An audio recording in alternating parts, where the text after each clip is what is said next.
Hello दोस्तों, कैसे हो आप सब। मैं आपका दोस्त रवि नायरा स्वागत करता हूं अपने YouTube channel Ravi Naira classes पे।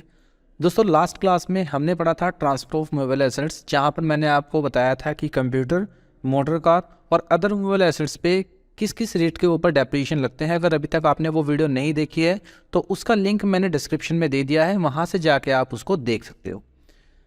आज हम स्टार्ट करने वाले हैं अपनी नेक्स्ट क्लास, जहां पर हम जो बचे हुए हमारे परक्यूसाइड्स हैं उनके बारे में हम पढ़ने वाले हैं। तो शुरुआत करते हैं अपने पहले परक्यूसाइड से, जिसका नाम है इंटरेस्ट फ्री या कंसेशनल लोन। अब पहली बात आती है कि ये किन एम्प्लॉयज़ को मिलेगा। तो कैटेगरी ऑफ एम्प्लॉय की बात करें तो सभी एम्प्लॉय के लिए ये अवेलेबल होता है। और यहाँ पर जो आपका एम्प्लॉय है जिसने आपका लोन लिया है 20,000 से ज़्यादा, ठीक है, ये उनके लिए होता है। 20,000 से ज़्यादा का लोन होना चाहिए है। इंटरेस्ट आपका चार्ज होगा SBI के अकॉर्डिंग।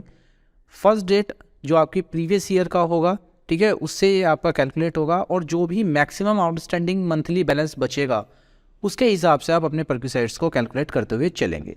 अगर एम्प्लॉय ने कोई इंटरेस्ट पहले ही चार्ज कर लिया गया है उससे, मतलब उसने पे कर दिया है, तो आप उसको रिड्यूस कर देंगे और जो भी अमाउंट आपकी बचेगी वो आपकी टैक्सेबल वैल्यू ऑफ परक्यूसाइड्स कहलाएगी। सेकंड हमारा आता है provision of gas, electricity and water. अगर पानी की, बिजली की और गैस की सुविधा आप अपने एम्प्लॉय को प्रोवाइड करा रहे हैं तो उसके लिए भी आपको परक्यूसाइड्स मिलते हैं। परक्यूसाइड्स में यहाँ पर एम्प्लॉय की अगर बात करूँ तो सभी एम्प्लॉयज़ यहाँ पर आ जाते हैं। Supply of gas, electricity, energy और water for his household consumption, ये इसके अंदर लिया जाएगा। अमाउंट जो है जो एम्प्लॉयर पे करेगा, ठीक है, इन सब चीज़ों के लिए उसी को हम क्या मानेंगे, परक्यूसाइड्स की वैल्यू मानेंगे। और supply is made from the source on by employer. ये बहुत इंपॉर्टेंट पॉइंट है, जो आपकी लास्ट पॉइंट है यहाँ पर, कि अगर एम्प्लॉयर अपने खुद के सोर्स से जो आपकी गैस है, पानी है, बिजली है, उसको प्रोवाइड करा रहा है, तो फिर जो मैन्युफैक्चरिंग कॉस्ट होगी पर यूनिट की, वो आपकी वैल्यू ऑफ परक्यूसाइड्स मानी जाएगी, ठीक है। और अगर एम्प्लॉय पे कर रहा है कोई भी अमाउंट किसी भी पर्पज़ के लिए, चाहे वो गैस के लिए हो, इलेक्ट्रिसिटी के लिए हो या वाटर के लिए हो, तो वो आप डिडक्ट कर लेंगे। ये आप स्टार्टिंग से ही पढ़ते हुए आ रहे हैं। कोई भी एम्प्लॉय अगर कोई वैल्यू पे करता है तो उसको हम डिडक्ट कर देते हैं। नेक्स्ट हमारा आता है provision of free concessional education facility. यहाँ पर भी जितने भी एम्प्लॉयज़ होते हैं हमारे, सभी एम्प्लॉयज़ इस कैटेगरी के अंदर आते हैं। एम्प्लॉयर जो है एक्चुअली जो भी खर्च करेगा, ठीक है, वो आपका अमाउंट यहाँ पर लिया जाएगा।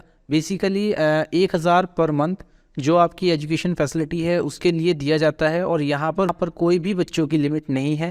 पहले जो हमने पढ़े थे वहाँ पर बच्चों की लिमिट थी कि 2 बच्चों के लिए ही आपको, 2 चाइल्ड्स के लिए आपको वो जो फैसिलिटी थी, अलाउंसेस थे, वो मिलते थे। बट परक्यूसाइड में ऐसा कुछ नहीं है। और अगर एम्प्लॉयज़ से कोई अमाउंट ली गई है तो उसको भी आप यहाँ से माइनस कर देंगे।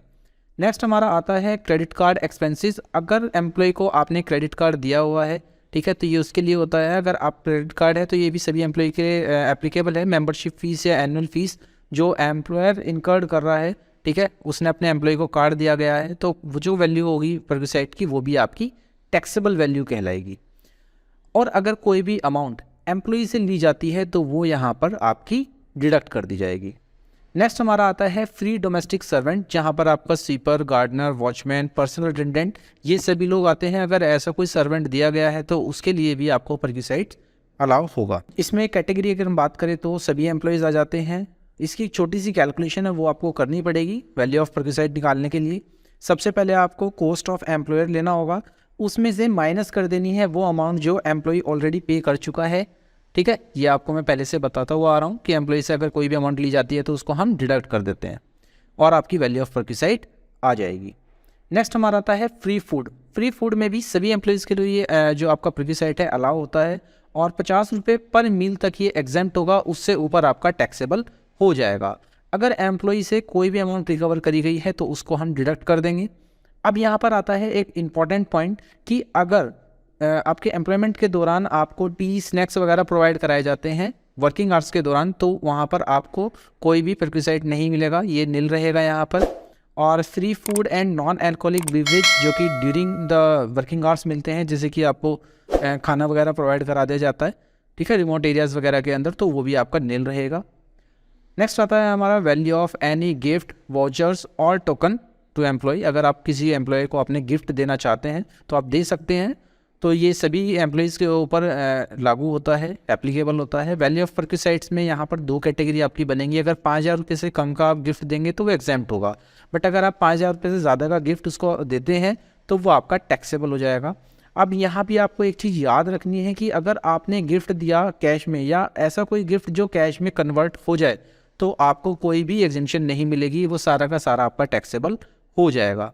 तो उम्मीद करता हूँ आपको ये क्लास बहुत अच्छे से समझ में आई होगी। सारे परक्यूसाइड्स हमारे कवर हो चुके हैं।